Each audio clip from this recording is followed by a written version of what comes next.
ustedes representan este Instituto de Información. Sí, es nuevo, de Derecho Militar. Cuéntanos un poquito. Lo que pretende el instituto es darle respuesta y hacer análisis a cada una de estas situaciones. Y cuando hay situaciones que afectan directamente al estamento militar en retiro y va en contra de la legislación salvadoreña, nosotros nos vemos obligados a hacer algún tipo de planteamiento, claro, todo enmarcado dentro del Estado de Derecho. En este momento nosotros vemos que ya salimos de un conflicto armado y estar siguiendo, buscando responsabilidades contra el derecho salvadoreño vigente con fines eminentemente políticos, equivale a tomar los conflictos del pasado y trasladarlos al presente, haciendo objeto injustamente de procesos contra X o Y personas. La ley salvadoreña actual no es aplicable, pero la están aplicando de una manera un poco complicada y atentatoria al mismo derecho. Entonces vemos nosotros que traen el conflicto del pasado hacia el presente y sobre todo recae en personas que ya no están en la capacidad física de ser juzgadas. ¿Siente temor a raíz de esta situación? Tal vez temor no, pero amenazado sí. Okay. Es decir, como lo mencionaba el licenciado Camilo, el punto es que son hechos pasados. Y jurídicamente los hechos pasados se juzgan con leyes del tiempo en que ocurrieron cada uno de estos hechos. Ese es un elemento. El segundo elemento que creo que se está olvidando es que vivíamos un conflicto armado interno, es decir, no una situación de paz. Y las leyes con los cuales los quieren juzgar son leyes para situación de paz. El punto es porque hay un interés mercantilista de ciertas organizaciones. Es decir, el punto es ahorita, y claramente lo expreso, ninguna organización que está participando en este tipo de acusaciones lo hace de gratis. Todos tienen un interés. Detrás de todo esto hay algo que tiene que ver con lo mercantil. Exacto. Y yo, para un ejemplo, solo no para... es justicia la que se busca. Lo que se busca es mercantilismo y al final réditos digamos monetarios. Aquí, en nuestro conflicto armado, vinieron todas las teorías guerrilleras mundiales. Estamos hablando todas las experiencias de China, Vietnam, Estados Unidos, Cuba, etcétera. Todas se volcaron sobre El Salvador para hacer un conflicto internacionalizado, además del apoyo de armas. Si lo que no se está buscando, de acuerdo a la lógica con la que plantean ellos esa respuesta, lo que queremos es conocer la verdad. Es que la verdad solo es una. La verdad es... ¿Quién la tiene? No, es que una cosa es la verdad y otra cosa es la versión de la verdad. La verdad la forman los hechos tal como fueron, pero todo depende cómo se cuenten. Aquí quizás el antecedente de más próximo, porque desde mi punto de vista, lo hemos analizado en el instituto, es un complot creado desde los gobiernos del FMLN en contra de la institución armada, con fines mercantilistas y en el fondo con fines de venganza. Así. El artículo 21 de nuestra Constitución prohíbe la retroactividad de la ley, de la norma, es decir, no se pueden juzgar hechos pasados. Ok, 1. 2. Lo dice la Convención Americana de Derechos Humanos. Eso está establecido en la Convención como principio esencial. Entonces viene, en Ecuador, la Corte no tenía por qué estar juzgando a El Salvador por el caso del Mozote. No tenía facultades. ¿Qué fue lo que pasó? Que Cancillería de El Salvador, que no le corresponde, nombró a los agentes, es decir, los defensores de El Salvador en Ecuador. Hoy la gran pregunta, ¿quién es el gran defensor de El Salvador? un señor que se encontraba de embajador en Costa Rica y que no es abogado. A partir de ahí se está violando cualquier regla jurídica, porque ninguna persona que no sea abogado puede defender, mucho menos un internacionalista. ¿Por qué razón el Estado Mayor no ha dado los libros? No lo sé, pero lo que sí me imagino es que los registros que tienen no son los registros que se esperan. ¿Por qué? Los registros militares durante una operación son planes de la operación, están aquí, y van los años, lo que no es relevante se va quitando con el pasar de los años. Y eso ya fue hace más de 30 años. No creo que la entrega de un fusil o de munición de un soldado que es relevante para este día, guarden ese recibo 35, 40 años después. La derogatoria de la ley de amnistía fue una decisión que está plasmada en la sentencia de la Corte Interamericana de Derechos Humanos, que, como expresé anteriormente, no tenía facultades para conocer ni para dictaminar una condena. En relación a la verdad que tú te mencionas, pues la verdad es que hay que buscarla, pero no parcializada, y el informe de la Comisión de la Verdad es totalmente parcializado. La justicia debe de ser pareja. Si no es pareja, es injusto. La razón por la cual no se acusa a miembros de la subversión o del FMLN de aquel entonces, de la subversión, hoy es un partido político, es porque si acusan a uno de esos miembros, ¿qué dinero van a obtener? Mientras que se acusan a miembros de la Fuerza Armada por ser miembros del Estado, por trabajar para el Estado, si además de quitarle lo poco que puedan tener, si no les alcanza, pues el Estado responde. ¿Qué pensarían si ven en la calle a un anciano de 90, 91 años llevado por la policía con esposas a la Bartolina? Yo diría que es algo complicado. Una persona así, aunque haya sido ministro de Defensa militar, es un ser humano y tiene derecho que, si se le juzga, que por lo menos se vea sus condiciones físicas. Por el caso jesuitas no avanza. ¿Por qué? Porque no se ha podido probar nada más que meras conjeturas. Aunque hay un detenido, el coronel Montano, allá en España, ¿no? Correcto, pero por eso digo, eso es España, estamos hablando de El Salvador. Aquí todos van a firmar al tribunal. Y nadie de ellos se ha sustraído de eso. Pero no es un proceso que no avanza. ¿Por qué? Porque solo hay conjeturas y judicialmente se necesita algo más que la conjetura, que esa situación sea plenamente probada, y eso no se ha logrado hacer. El sobreviviente era el encargado y el responsable de la seguridad de los periodistas que iban en el desplazamiento. Él era. Y la pregunta es, ¿qué aparece en los informes? Que él fue el primero que salió corriendo.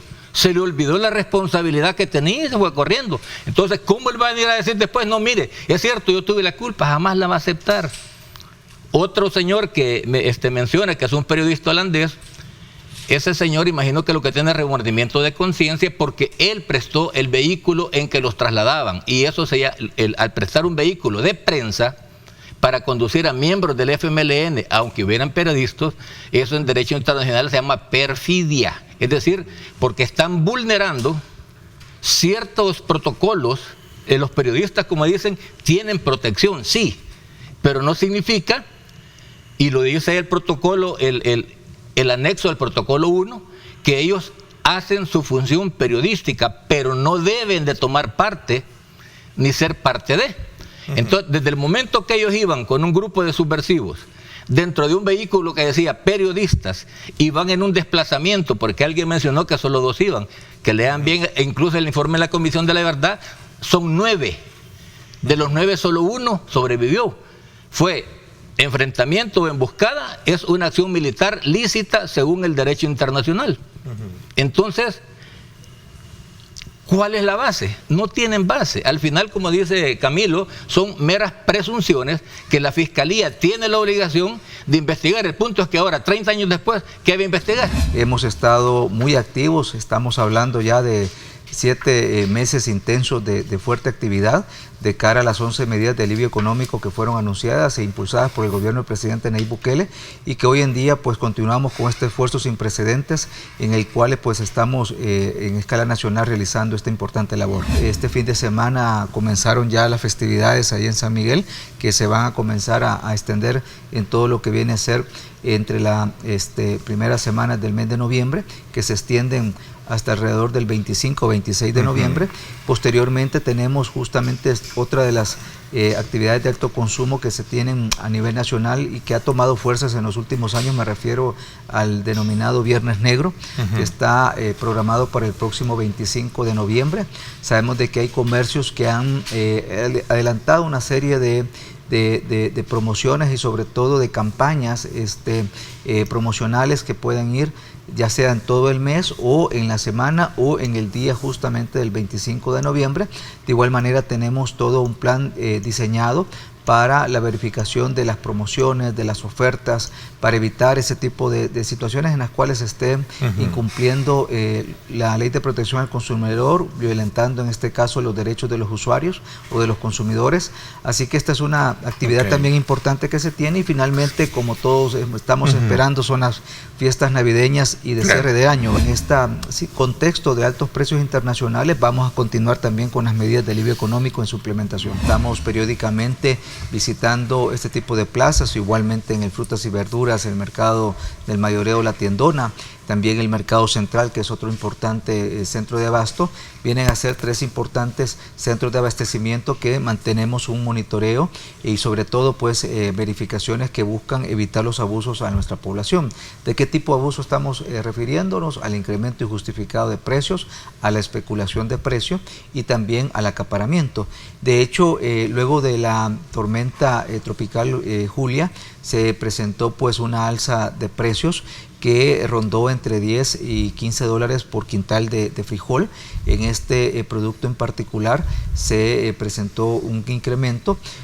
A partir de ello activamos una serie de procedimientos que representó los monitoreos, inspecciones en tiendas mayoristas, en tiendas o también importadores y también comercializadores a nivel mayoreo, y esto pues ha permitido en primer lugar mencionar que logramos contrarrestar o frenar, mejor dicho, esa escalada de precios.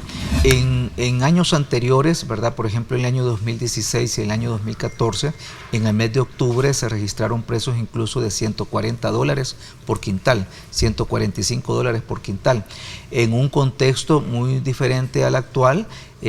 Por ejemplo, hoy en día tenemos esta situación de altos precios, de incrementos, por ejemplo, de insumos agrícolas. En esos años pues se tuvo temas vinculados también a inundaciones y también de sequía, pero son situaciones muy particulares que al compararla vemos que todavía los niveles de precio son relativamente más bajos.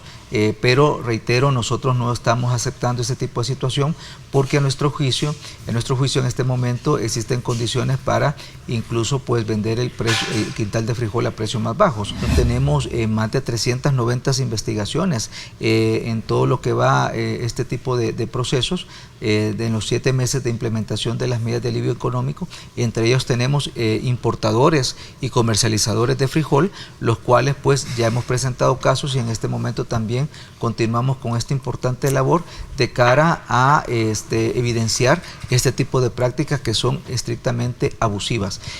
¿A qué se están pues exponiendo este tipo de proveedores? A multas que pueden llegar hasta los 500 salarios mínimos, que es la máxima multa que establece nuestro marco legal, el cual también estamos solicitando al Tribunal Sancionador. De hecho, debo mencionar que por obstaculizar las labores de la Defensoría ya hemos multado a 24 proveedores que en total suman 95.600 dólares en multas. Es una cantidad importante de cara a que estos proveedores piensan de que no brindando la información, en esa medida pues van a impedirse pues que sean multados, y al contrario, nuestro marco legal obliga a todos los proveedores a presentar la información, ¿verdad?, en los términos que la Defensoría los ha solicitado, y para nosotros es bien importante conocer el movimiento de inventario y en segundo lugar conocer las estructuras de costo y los precios de venta. Esta es una tarea que la hemos mantenido en todos estos meses de cara a un mercado en el que históricamente ha existido pues una práctica de aprovecharse de situaciones como la que acabamos de experimentar. Ya por ejemplo el Ministerio de Agricultura está dando a conocer las cifras de pérdidas y por ejemplo en el caso del frijol esto representa cerca de un 15% de la cosecha nacional. Es un nivel pues en el cual incluso también se están haciendo una serie de medidas para recuperar este 15% que en este momento es de pérdidas. Es un porcentaje que, si bien es cierto, en algunas zonas del país son las más afectadas, hay que decir que en términos globales se espera un buen abastecimiento en el tema del frijol. Pero también hay que tener en cuenta que muchos comerciantes, en el tema particular del frijol, en estos días mantiene un stock bajo por una razón, y es que no desea comprar mucho frijol que se le quede con un precio alto, porque se espera que a partir de esta semana, justamente la primera semana de noviembre, comience ya a salir el frijol con precios mucho más cómodos, mucho más barato, y en función de esto pues muchos comerciantes están midiendo ahí su stock de frijol, y por eso también se puede descartar el tema de un desabastecimiento en el mercado. Más bien estamos hablando de un periodo transitorio que nos encontramos con la próxima salida de la cosecha nacional de frijol. Y dentro de la informalidad hay intereses ocultos de muchos que quieren especular, que se han aprovechado la situación, y a través de estos mecanismos de control que el Estado está implementando esperamos precisamente ponerle fin a este tipo de situaciones que afectan a nuestra población. Interesante el punto que planteaba. Reitero el llamado al consumidor a pedir la factura, porque muchos de estos comercios, por ejemplo tiendas mayoristas en la calle Gerardo Barrios, la gran mayoría están registrados ante el Ministerio de Hacienda, y es bien importante tener la comprobación de los precios que están vendiendo el consumidor, y en función de eso se nos facilita poder determinar si estos niveles de precio tienen algún nivel de justificación o no. Lo cierto es que hoy en día, a pesar de esta situación de altos precios, debo mencionar que El Salvador se mantiene con la tasa de inflación más baja de la región. Este tema de los combustibles es clave porque no estamos trasladando estos sobrecostos a la cadena de distribución, ¿verdad?, al costo de transporte, y esto impacta positivamente a nuestra población. Así que estas medidas de regulación de los combustibles, del gas, las mismas eliminación de los aranceles, las labores de verificación que estamos realizando. Debo decir que a la fecha, Ernesto, llevamos más de 115,000 verificaciones en toda la cadena de alimentos, de suministro de alimentos, me refiero a importadores, también se encuentran ahí empacadores, productores locales, están también los grandes distribuidores, y también pues los puntos de venta final como las tiendas mayoristas, los puestos de mercado, los supermercados. Ha sido una labor titánica que hemos realizado. Todas las perspectivas económicas para el próximo año indican de que se va a mantener pues una situación de altos precios, así que sin duda alguna estas medidas han sido efectivas, se tomaron de forma oportuna y nos dan una buena base para seguir trabajando de cara a evitar pues que estas alzas de precios impacten fuertemente pues a nuestra población.